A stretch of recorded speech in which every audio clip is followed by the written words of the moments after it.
We have just come out of a huge couple of days of news concerning what is, I think, the biggest constitutional issue of our day, the Aboriginal voice to Parliament. By now, you probably know that after keeping his powder dry for some months, Opposition Leader Peter Dutton has finally started to show his hand on the issue. And spoiler alert, I think what he's done is a pretty clever strategy. No, he hasn't come out and said no straight out.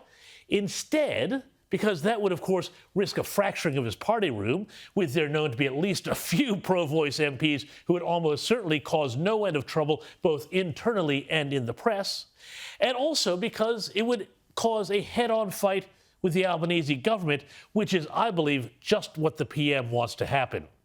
So instead, what has Peter Dutton done? Well, he's gone and made a very reasonable point. Namely, we simply don't know enough about this thing, and that by rushing ahead, the PM has risked damaging reconciliation efforts and creating what Mr Dutton called a dangerous and divisive debate. Hear, hear. And he's made a very reasonable suggestion as well.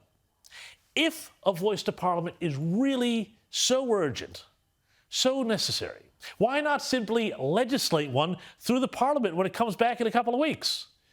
Mr Dutton has also asked a series of questions which Australians quite reasonably deserve the answer to before voting yes, as the PM wants them to.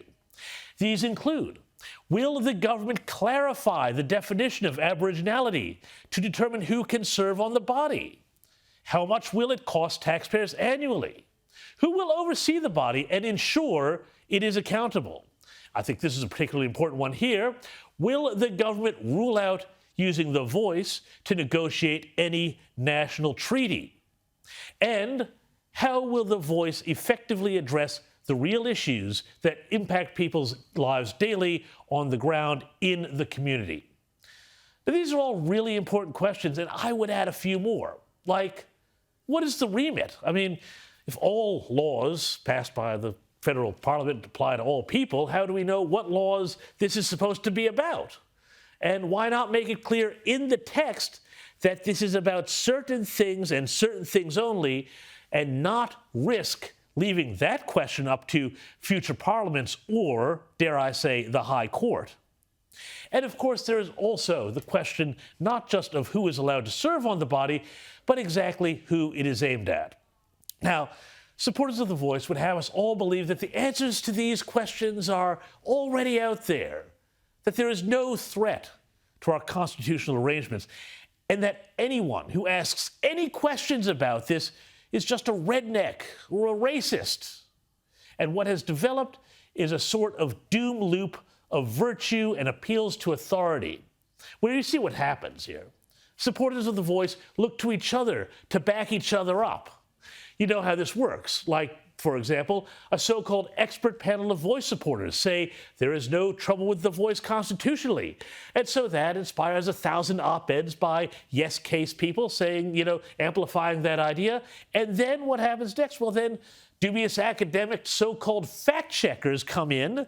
We saw this last week, and use that to shut down no voices on social media because it's disinformation. And then everyone is too cowed to say otherwise. Because otherwise what will happen? Well, they'll get called a racist or a redneck or a culture warrior. Prime Minister Anthony Albanese said that he hadn't read Dutton's letter, but called it a, quote, cheap culture war stunt nonetheless. It's funny how it's always the people who are trying to change things and remake the world into their own utopias accuse others of being the culture warriors, but that's a subject for another day. And that, of course, is a sort of smear is what happened to Jacinta Price when Noel Pearson said she was caught up in a redneck celebrity vortex. Classy stuff there. And it is the implied threat to all of us when people like Marcia Langton write in the Saturday paper, quote, will our nation continue to be founded on colonial theft and brutality towards Indigenous people, or will its people agree to a new accord, one based on the right to dignity for all? Continuing, there is something the no camp doesn't understand, or if they do, they are worse than I think. We will never get this opportunity again. This referendum is a once-in-many-lifetimes event. That is why it is more important than the cynicism and redneck opportunism with which they have tried to frame it. You got to love that respectful debate, don't you? Because listen to it. In other words, if you vote no, you're a terrible person. There's no legitimate reasons, constitutionally or otherwise, why you might think otherwise. Now, of course, Australians, being Australians, don't like this sort of thing. And it almost feels right now like the yes side is making excuses, preemptory excuses, to echo those of the failed Republic campaign of 1999. Following the 1999 referendum result, Australia's chief Republican was quick to condemn John Howard for an alleged lack of leadership. He was the Prime Minister who broke this nation's heart. All right, enough, Malcolm. The point is the same. Vote the vibe. That's what they want, not the issues or the Constitution, or, hey, what about the practical outcomes for this thing? Because that's obviously where it's supposed to actually change things. But also there is more to this story, though, because I am not sure that everyone, even in Labour, is really fully committed to this thing passing either. That's right, because it's been whispered that there are more than a few on Labour's right who would quietly be happy to see this thing go down, as well as some of the far progressive left wing of Labour who secretly think that if the Libs manage to blow up the voice, well, progressives will be able to damn this country's conservatives as irredeemably racist until the end of time.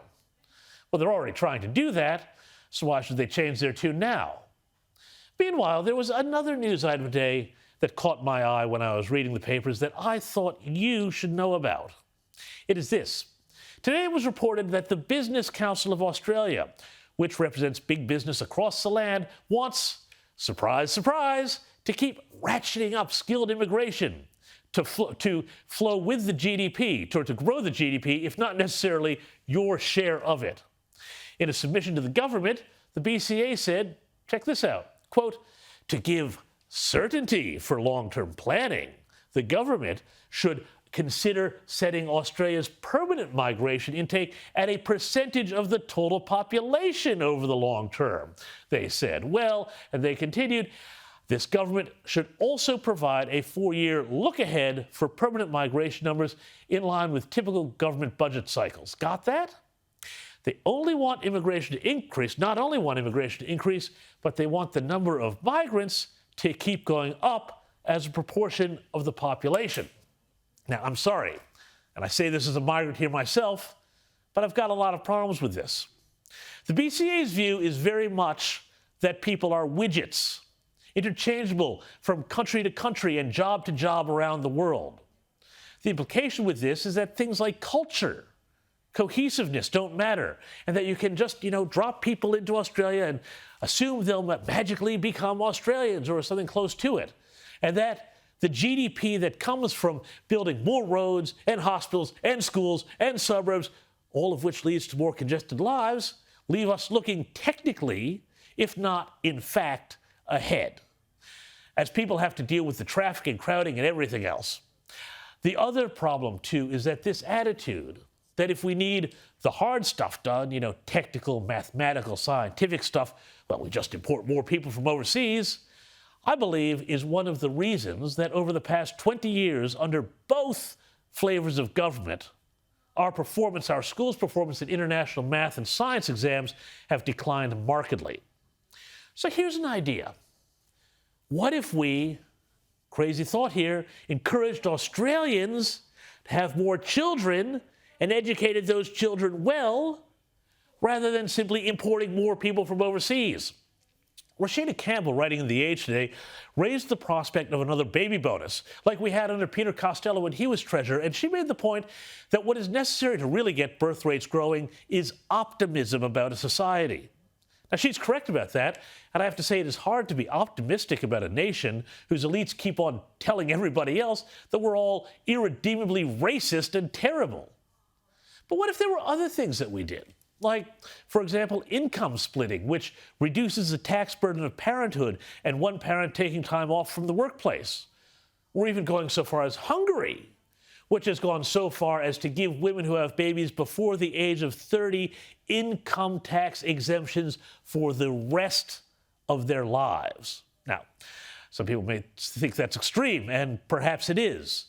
But it's not much more extreme, really, than thinking that growth driven by importing people rather than achieving real productivity increases is any way for us to stay a prosperous, happy, and cohesive country.